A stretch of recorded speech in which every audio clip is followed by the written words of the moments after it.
Between 1969 and 1972, Detroit built cars so extreme that racing officials rewrote their rulebooks, insurance companies refused to cover them, and federal regulators drafted legislation specifically in response to what was coming off the assembly lines. Not all of them were banned outright. Some were pulled from competition. Some were killed by rules that changed around them. Some forced the systems they operated in to fundamentally change. These are 10 American muscle cars that the world wasn't quite ready for. Number 10, 1969. Dodge Dart Swinger 440. This one never should have existed. That's what makes it interesting. Dodge's engineers built it off the books. There was no official factory program. They took a Dart, a compact car with a front end never designed for big block power, and forced a 440 cubic inch engine into it. The battery moved to the trunk to make room. The engine visibly protruded through a hole cut in the hood. NHRA inspectors took one look at it and threw it out of stock in superstock competition immediately. The modifications were too extensive. The production numbers were too low. It did not fit any classification they had. The Dart Swinger 440 did not lose a race. It never got to run one. A handful of them survive today as artifacts of what happens when engineers decide the rulebook is someone else's problem. Number 9. The 1970 Ford Torino King Cobra. 4 cars. That's it. Ford built the King Cobra to answer the Dodge Daytona and Plymouth Superbird in NASCAR's 1970 season. It had a full aero package, including an extended nose cone and a rear spoiler, the complete treatment. Ford engineers projected 230 miles per hour at Talladega. NASCAR banned it before the season started. The same rule changes that killed the Chrysler Aero cars also ended the King Cobra before it ever competed. Ford had already built the prototypes, 4 of them. They were quietly stored, then sold off through private channels over the following years. A car that technically never had a chance to race because it never made it to a starting grid. Between 2 and 4 are believed to still exist. The value is whatever a buyer is willing to pay for the rarest Ford muscle car most people do not know was ever built. 8. 1969. Ford Mustang Boss 429. Ford didn't get banned here. Ford created an engineering problem so extreme that solving it became the car. The 429 cubic inch engine was built for NASCAR. To race it, Ford needed to homologate it in a street vehicle. The problem was, the engine was physically too large to fit in a standard Mustang engine bay. Ford's solution was to pay an outside contractor, Car Craft, to cut apart the front suspension, relocate the shock towers, and rebuild the front end of every single Boss 429 by hand, one car at a time. Ford lost money on every unit. They built them anyway because NASCAR homologation was worth more than the per-unit loss. Then NASCAR changed its rules after one season, and the racing program the Boss 429 was built for never materialized. What remained were street cars built to a standard that had no reason to exist outside of a rulebook that no longer required them. That's exactly why they're worth what they are today. Number 7. 1969 Camaro ZL1. The ZL1 existed because of a loophole. Chevrolet's central office production order system allowed dealers to option almost any combination of parts into a car for a customer. Fred Gibbs Chevrolet in Illinois figured out he could order a pure Can-Am racing engine, the 427 aluminum block ZL1, into a production Camaro. Chevrolet's engineers expected it to stay at a handful of cars. Gibb ordered 69. The NHRA banned it from stock classes immediately. The engine was not street-derived enough, the power-to-weight ratio was too extreme, and the whole thing was too obviously a racing unit wearing streetcar paperwork. The 69 cars sat at the dealership for months. At $7,200, roughly double the base Camaro price, almost nobody could afford one. Some were eventually discounted heavily just to move them. Today, they are worth $500,000 or more.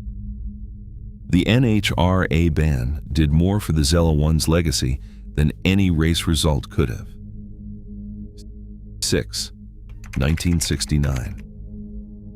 Dodge Charger Daytona. NASCAR didn't ban the Daytona because it was dangerous on the street. They banned it because it was making competition pointless. Chrysler built it with one purpose. The nose cone extended 18 inches beyond the standard Charger. The rear wing stood 23 inches above the trunk lid, high enough to operate in clean air rather than turbulent flow off the roofline. Richard Petty ran one at 201 miles per hour. It was the first stock car to officially break 200 miles per hour on a closed course. NASCAR's response was a production rule. Any car with aerodynamic devices had to be produced in quantities matching 1 unit per 2 dealerships nationwide. Chrysler would have needed to build over 1,900 Daytonas to comply. They built 503. Chrysler withdrew from the Aero program and created one of the most collectible muscle cars in history as a side effect of that regulatory retreat. Number 5. 1970 Plymouth Superbird. The Superbird was built to win back Richard Petty, who had defected to Ford. Chrysler gave him everything, including the 426 Hemi, a full aerodynamic package, and the nose and wing that made the Daytona fast. Then, NASCAR changed the rules, and the Superbird was banned from competition after 1 season. The cars that had already been built sat at dealerships. The wing made them impossible to fit in a standard garage. The nose made parking an exercise in guesswork. Some dealers sold them below cost. Some removed the aerodynamic components and retitled them as standard Roadrunners just to clear the inventory. One Hemi Superbird in good condition sold at auction for over $1 million in recent years. The dealers who stripped them and discounted them made one of the most expensive mistakes in automotive retail history. Tell me in the comments, which of these cars did you know about before this video? I'm curious how deep this goes for people watching. Number 4. 1971. Hemi Cuda Convertible. Chrysler didn't ban this one. Emissions regulations did. The 426 Hemi was made available as a street option specifically to meet NASCAR homologation requirements. But by 1971, Chrysler's engineers knew it couldn't survive the 1972 emission standards without a complete redesign. Rather than develop a compliant version, they let it die. In 1971, the final year, Chrysler priced the Hemi option high enough that almost nobody ordered it. For the convertible specifically, 11 were built for the American market. 11. Not banned by a racing official. Killed by a regulatory timeline that Chrysler decided wasn't worth fighting. One of them sold in 2014 for $3.5 million. The scarcity wasn't accidental. It was the natural result of an engine that regulators were already preparing to make impossible to certify. Number 3. 1970 Chevrolet El Camino SAS 454 LS6. The LS6 was not pulled from competition. It was pulled from insurance tables at 450 horsepower from the factory. And the real dyno numbers Chevrolet was quietly suppressing suggested more. The LS6 was the most powerful production engine GM had ever built.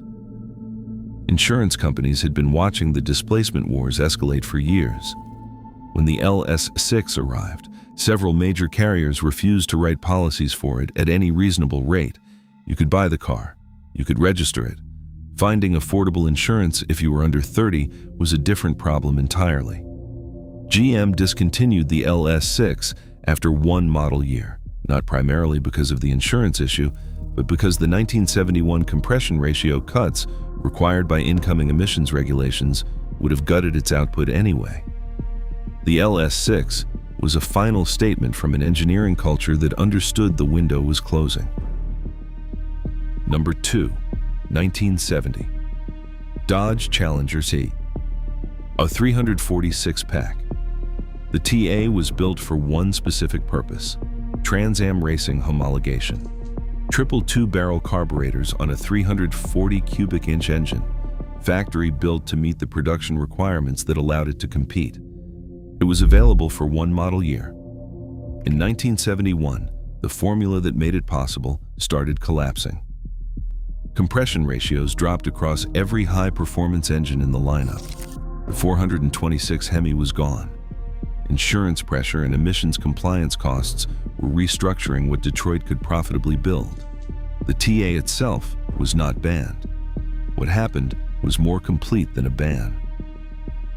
The entire economic and regulatory framework that made cars like it viable ceased to exist within about 24 months. The Challenger TA is on this list. Not because someone stopped it. It is here because it represents the last moment before the industry fully understood what was coming. After 1970, muscle cars as a category spent the rest of the decade in decline. The TA was built at the exact top of the arc. Number 1. 1970, Chevrolet Corvette LT1 and the Clean Air Act that ended an era. The 1970 LT1 Corvette made 370 horsepower from a small block 350, not the biggest engine available. That was the LS6 454. But it was widely considered the best balanced performance Corvette of the entire muscle car era. High revving, responsive, capable of running with almost anything on the street or the track. 1 year later, it made 330 horsepower. The year after that, it made 255 horsepower. The Clean Air Act of 1970 set emission standards with a compliance deadline of 1975. Combined with insurance industry pressure that had been building since 1969 and a fuel crisis that arrived in 1973, the legislation did not ban any specific car. It made the entire performance formula of high compression, large displacement engines that were carbureted economically and legally unsustainable. The 1970 LT1 sits at number 1, not because it was the most extreme car on this list. It sits here because it represents the clearest before and after line in American automotive history. The cars built after it are measurably, documentably worse by every performance metric, not because engineers forgot how to build fast cars, but because the systems around them made building fast cars impossible. Nobody issued a single order that ended the muscle car era. They regulated it to death gradually, one compression point at a time. The 1970 LT1 is what the last year before that process completed looked like. The cars on this list were stopped in different ways. Racing officials rewrote rules mid-season. Insurance companies refused policies. Emission standards made entire engine families impossible to certify, and production economics could not survive regulatory pressure. What they share is that they were too far ahead of what the systems around them were prepared to handle. The rules changed, and the cars did not get a vote. What survived are the ones sitting in collections and auction houses today, worth more now precisely because the world that produced them no longer exists.